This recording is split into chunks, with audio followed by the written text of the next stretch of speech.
तो विधेयक 2026 में जो चर्चा हुई उसमें आपने बोलने का मुझे मौका दिया। शपथ जी, ये केवल एक विधेयक पर नहीं बल्कि देश के करोड़ों श्रमिकों के भविष्य पर चिंता की बात, और उस पर सारे वक्ता बोल रहे हैं। महोदय, सच है कि उद्योगों को सरल नियम चाहिए, ये भी सच है कि निवेश और रोजगार बढ़ने की सुधार की आवश्यकता है, लेकिन मेरा सरकार से प्रश्न है कि क्या सुधार का अर्थ श्रमिक अधिकारों को कमजोर करना है? क्या विकास का अर्थ सामाजिक सुरक्षा का क्षरण है?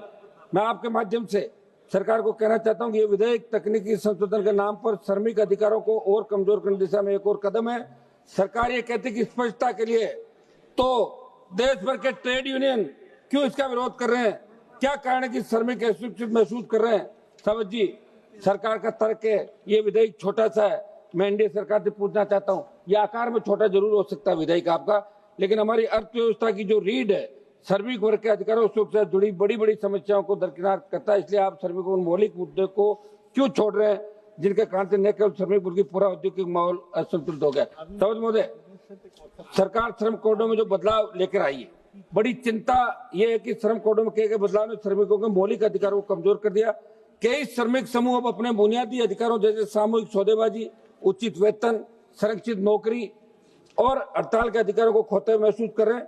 ये कोई छोटी बात नहीं, इसलिए सरकार को ऐसे बदलाव करने से पहले संविधान की मूल भावना का अध्ययन करने की आवश्यकता है। सावत महोदय, इस विधेयक पर चर्चा करते हुए राजनीतिक मतभेद मैं व्यक्त नहीं कर रहा हूँ, बल्कि संविधान की उस व्याख्या की ओर सदन का ध्यान आकर्षित कर रहा हूँ जिसे समय माननीय सुप्रीम कोर्ट ने समय समय पर स्पष्ट किया है।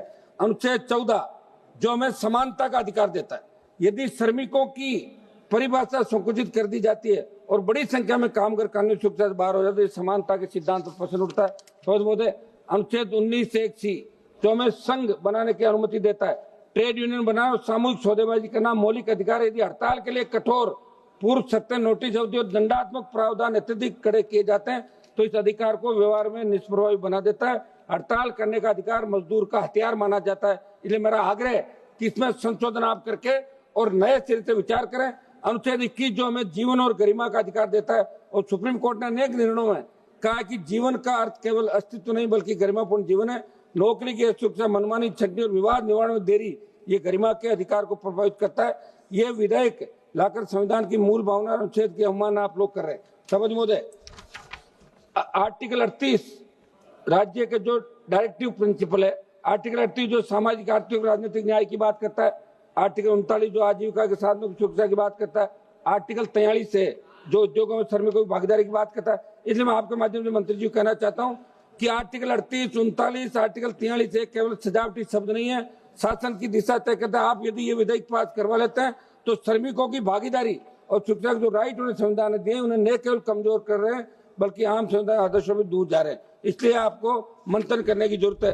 समझ महोदय, एक मिनट। समझ महोदय, मैं थोड़ा सा हमारे पर विशेष ध्यान रखें। हम सब राजस्थान के उद्योगों में सीमेंट फैक्ट्रियां, रिफाइनरी जैसे क्षेत्रों में मजदूरों के हितों के अवहेलना जुड़े कई मामले समय समय पर सामने आते हैं। वहां मौत हो जाती है और अगर वो आंदोलन नहीं करेगा मजदूर तो उसकी बात कोई कॉर्पोरेट और दूसरे लोग नहीं मानेंगे। इसलिए आंदोलन के माध्यम से, हड़ताल के माध्यम से वो उस जो मृतक होता है, दूसरा होता है, उसको न्याय दिलाते हैं, मुआवजा देते हैं। मंत्री जी, मेरे राजस्थान की दूसरी बार को तो श्रम कानून में सुधार, श्रमिक पंजीकरण, सामाजिक सुरक्षा योजना और सिलिकोसिस नीति सरकार द्वारा लागू की गई है, लेकिन जमीनी स्तर पर प्रभावी क्रियान्वयन की आवश्यकता है। सबसे ज्यादा भ्रष्टाचार श्रम विभाग कार्यालयों में व्याप्त है।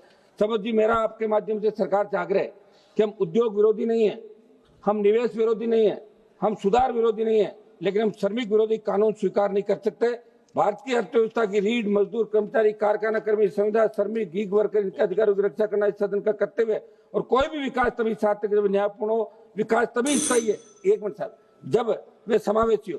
मैं सरकार से भी आग्रह करता हूँ पुनर्विचार करें, विधेयक को स्थायी समिति के पास भेजा जाए, ट्रेड यूनियनों, उद्योग संगठनों, राज्य सरकारों के साथ व्यापक परामर्श किया जाए। हड़ताल और, एक मिनट समाप्त कर रहा हूं, हड़ताल और सामूहिक सौदे में जुड़े प्रावधानों में संतुलन लाया जाए। औद्योगिक न्यायाधिकरणों की समयबद्ध हिसाब सुनिश्चित की जाए। श्रमिक भागीदारी को वास्तविक रूप दिया जाए। अंत में मंत्री जी से एक मांग करना चाहता हूँ। मेरे संसदीय क्षेत्र में 3 डॉक्टरों की ESIC डिस्पेंसरी का प्रस्ताव लंबित पड़ा है, जल्द से जल्द आप स्वीकृत दिलाने के निर्देश जारी करें। एक सभापति महोदय, आखिर में मैं कहना चाहूंगा कि उद्योग लग रहे हैं, रिफाइनरी आ रही है, फैक्ट्री आ रही है, जगह जगह जमीन आप अधिकृत कर रहे हैं, नौकरियां आप दे नहीं रहे हो, तो मेरा आग्रह है कि स्थानीय लोगों को 80% रोजगार का कानून स्टेट बनाए, दिल्ली बनाए, और संविदा कर्मी जो आप लगा रहे हो इनका भविष्य क्या है, क्या फ्यूचर है इनका, इस बारे में भी सरकार को ठोस नीति बनाने की आवश्यकता है। हम इस विधेयक का विरोध करते हैं और इसे वापस भेजना चाहिए। बहुत अच्छी बात। देखो ये